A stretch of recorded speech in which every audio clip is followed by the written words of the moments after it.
Hey everybody, Jimmy Smith back again. This time my UFC 314 picks. So finally we have a decent sized pay-per-view to kind of sink our teeth into here. Some interesting fights on it. The future of 145 pounds for the time being will be decided. I'll explain all of that in a minute, but let's see if I can make you guys some money with my picks. Let's dive right in. Main card, Nikita Krylov versus Dominic Reyes. Dominic Reyes, I think the worst thing that ever happened to Dominic Reyes was he had a great performance against Jon Jones. Arguably, he won. I thought he won 3 out of 5 rounds. He never mentally kind of got over that. The next few fights, especially right afterward against Jan Blachowicz, he was like, I'm the uncrowned champ. I got robbed and this and this and that. Hey, it sucks. You got to move on. And you have to kind of reset and go back to wherever you are in line and, overcome again. And I think that was very difficult for him to do. And he ended up losing 4 in a row, despite that. That was, of course, including the Jon Jones loss. But Blachowicz, Yuri Prochazka, Ryan Spann, and all of them knocked him out. And it looked like it might be the end for him. He's bounced back with 2 wins. The problem is Dustin Jacoby, an undersized light heavyweight, good, not great, ended up knocking him out. That was in round number 1. And then Anthony Smith, who his contender days are finished.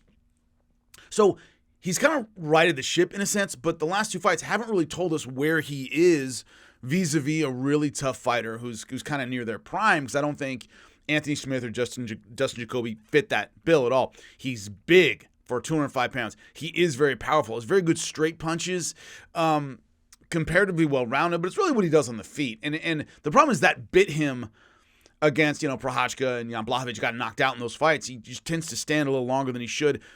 He doesn't have the skill set of, if things aren't going well, I got to go defensive, move my head, do something different.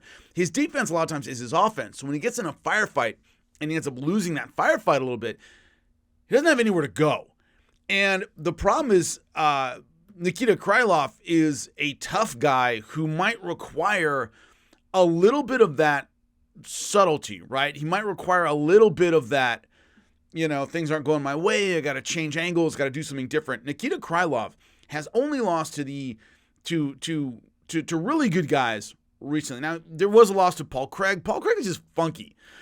Weird guy with a long guard, and he's caught some guys. Caught Magomed Ankalaev, actually. But other than that, lost to Glover Teixeira, Magomed Ankalaev, Jan Blachowicz. So once again, elite guys. His difficulty has been on the ground. All right, when he's lost, when he's been finished, it's been by submission. Does Dominic Reyes have a great submission game? No, he doesn't. I think it's going to be more of a stand-up battle.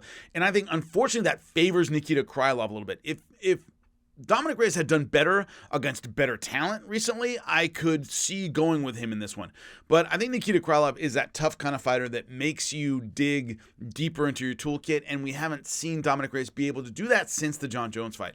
So I got to go with Nikita Krylov, probably by decision. Right now, the under is plus 130. All right, sure, if you want to make some money, go with the under, and maybe Dominic Reyes gets caught again the way he was caught during his losing streak. So I would go with Nikita Krylov. Let's go under to make you some money because he is a slight favorite over Dominic Reyes. So I got to go Nikita Krylov in the under.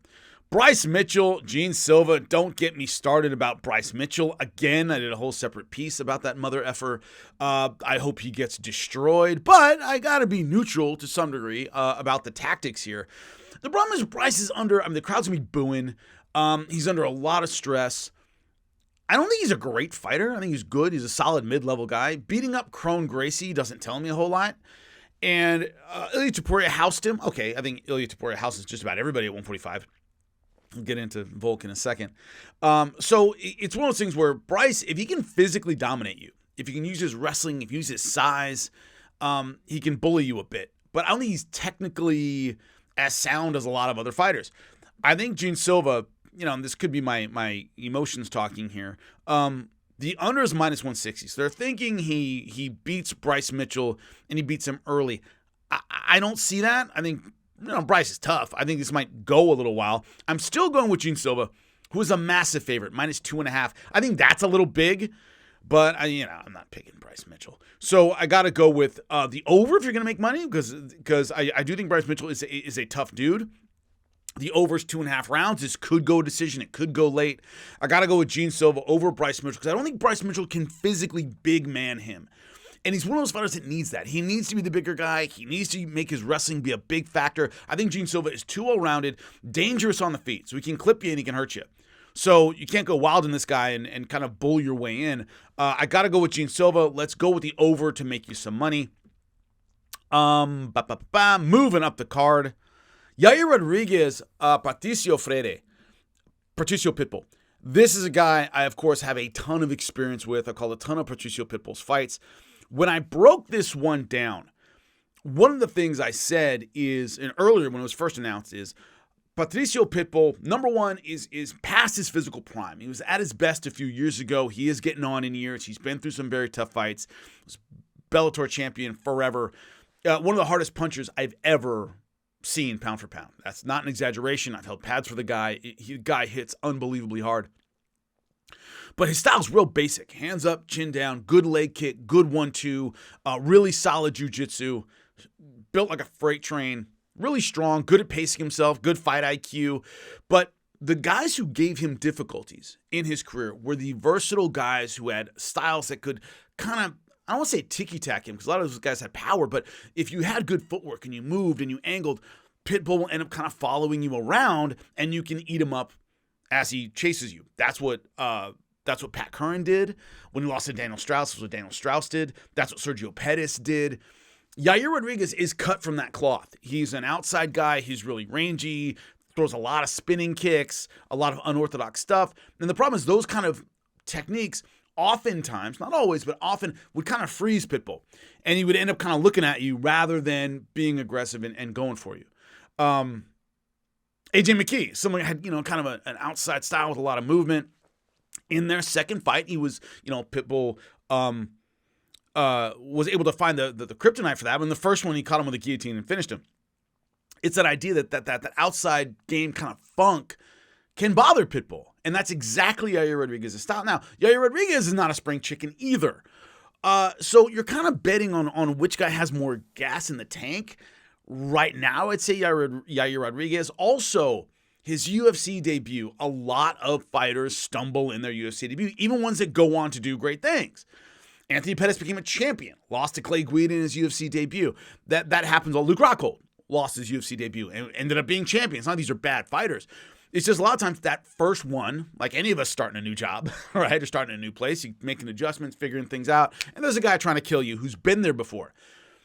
All those things combined make me say Yair Rodriguez. Patricio Pitbull is as hard as a coffin nail. The dude is super duper tough.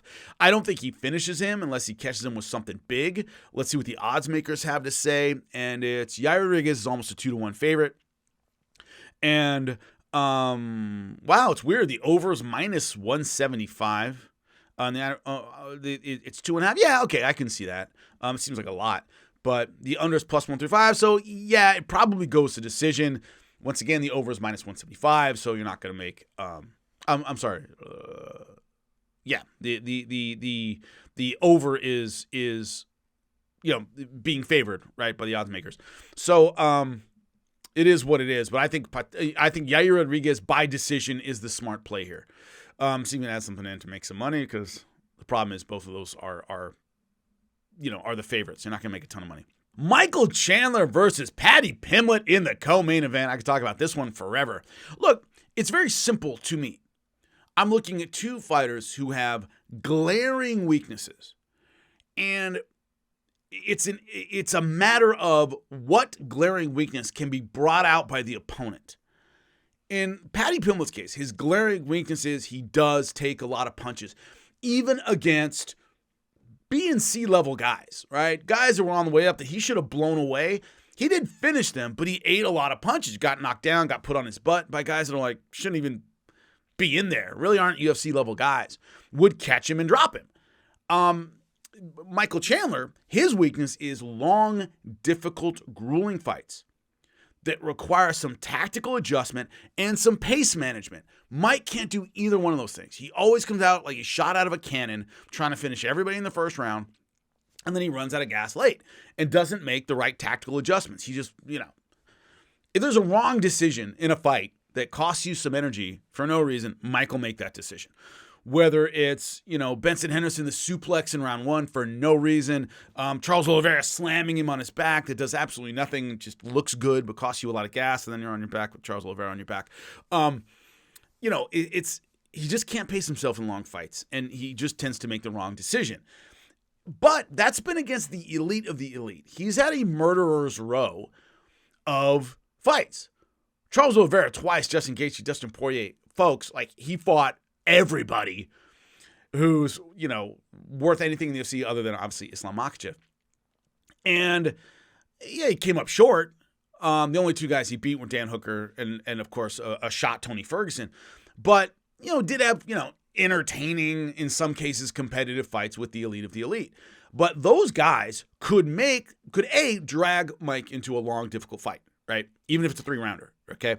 And, they could outlast him and make him make those adjustments late. Those guys had high fight IQs and could kind of out-strategize Mike late in fights. Can Paddy Pimblett, A, get into a late fight with Michael Chandler, and B, does he have the experience to make it about the little tiny adjustments late?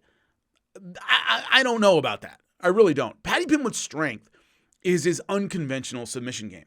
Charles Oliveira is better on the ground than Paddy Pimblett all day. I'll make that bet any day of the week. Even Dustin Poirier, really excellent submission game, a little limited, but really excellent. And the way you submit Michael Chandler is not with a flying triangle. You beat Michael Chandler by submission by wearing him down, right? By wearing him down, he's tired, it's late, and you get him with the rear naked the way Dustin Poirier did. The only submission loss in the 9 losses for Michael Chandler was, late, tired, a veteran guy put him in a bad spot and finished him. Can Paddy Pimblett get there? I don't think so. I really don't. I think the vulnerability of Paddy Pimblett to early knockouts is going to be more of a factor in this fight than Michael Chandler's vulnerability to long, difficult, grueling fights. I don't think Paddy Pimblett has the skill set and the experience to really get there. John Anik said recently that, Paddy Pimblett, if he can become a contender, he's going to be a star. Sure, but that's asking a lot. I just don't see, A, the skill set to beat elite guys at 155 from Paddy Pimblett, and B, his yo-yoing up and down in weight shows a lack of discipline outside of the octagon that championship-level guys don't have. If you've ever met or been around elite-level athletes, especially in MMA, in the off-season, or not off-season, we don't have seasons, but between fights, they're still pretty good. Michael Chandler's workouts, he has problems with his fight IQ and his pacing and all that stuff. Dude, his workouts, when he doesn't have a fight coming, are like, holy God. The guy just stays in shape. He realizes, like most great athletes do, getting in shape is much harder than staying in shape. And if I just stay in shape, comparatively good shape, I can be ready when the call comes and I'm all right. Paddy Pimblett, we've all seen, much like, for anybody who remembers Ricky Hatton, his nickname was Ricky Fatten. The guy would just get out of shape in between fights and it erodes your skill set. Riddick Bowe, famous American heavyweight, would get really big in between fights. It erodes your skills over time. So there are a couple reasons I just don't think Paddy Pimblett is going to be an elite fighter at 155. This is a big test for him, and his tendency to get clipped early in fights is going to catch up with him in this fight. So I got to go with Michael Chandler, who is a slight dog in this. You make plus 124 on him. The under, by the way, is plus 140. So Michael Chandler, knockout in under 1.5 rounds. I think that makes perfect sense here. Main event, Alexander Volkanovski versus Diego Lopes. In the odds, Alexander Volkanovski, a slight favorite, minus 125, to Diego Lopes's plus 105. Look, there are a lot of factors here. Let's start out with Alexander Volkanovski. A prime Alexander Volkanovski beats a prime Diego Lopes. I don't think that's a huge stretch. I don't think a lot of people are going to be arguing in the comment section about that. I think, Alexander Volkanovski at his absolute best is an all-time great. I put him number 2 right now, all-time behind Jose Aldo. There you go. The problem is, how close is he to that prime? Diego Lopes is 30, which for a lot of mixed martial artists is right in your physical prime. He's on a 5-fight win streak. Best wins of those, obviously Dan Ige and Brian Ortega, where he won by decision. He's solid. I don't think they had a lot of options he would be in this situation. 5-fight win streak's good. Brian Ortega's a bit past his prime. It was like, hey, who do we have that's doing well? Okay, Diego Lopes. Alexander Volkanovski still has his name.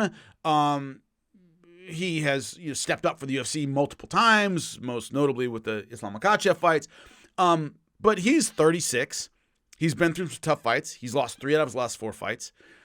But here's the deal to me, is Ilia Topuria. If you follow this channel at all, I've been high on Ilia Topuria for a long time. I think he's a great fighter. So the fact that Ilia Topuria crushed Volk, I'm like, okay, I think Ilia crushes most guys at 145. So is it an indication that he's shot? Not necessarily.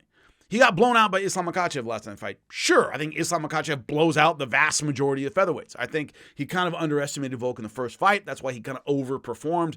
I think if they fight 9 times, or if they fought 10 times, 9 of them look like the last fight more than the first fight. So the times Volk has looked bad, it's been against guys that, I think will be in the history books of MMA, Ilia Topuria and Islam Makhachev. I think they're both great fighters. So is he what he once was? Maybe not. Maybe he's lost a step. I still think losing a step, he can beat Diego Lopes. I don't think it'll look great. I don't think he'll come out there and look like the guy who beat Max Holloway 3 times. I think he'll look like a slower version of that. Much like Jose Aldo, after the Conor McGregor loss, was still pretty damn good, right? I think it's a similar kind of thing. And remember, Jose Aldo beat Frankie Edgar to win the interim title after, Conor knocked him out. I think we're going to see a little bit of that Indian summer for Volkanovski, where he'll look okay until that next 45-pounder that really has talent comes up and age catches up with him. I don't think it does in this one. I think he has enough to beat a Diego Lopes. I think he'll look a little slower. He'll look a little worse. He will beat Diego Lopes, probably by decision. Just a lot of that explosiveness and finishing ability is going to be gone. And the over, interestingly, the over for 3.5 rounds is minus, No. I mean, minus 145. That makes a little sense. But so it's favored, but it's not favored that much. Minus 145.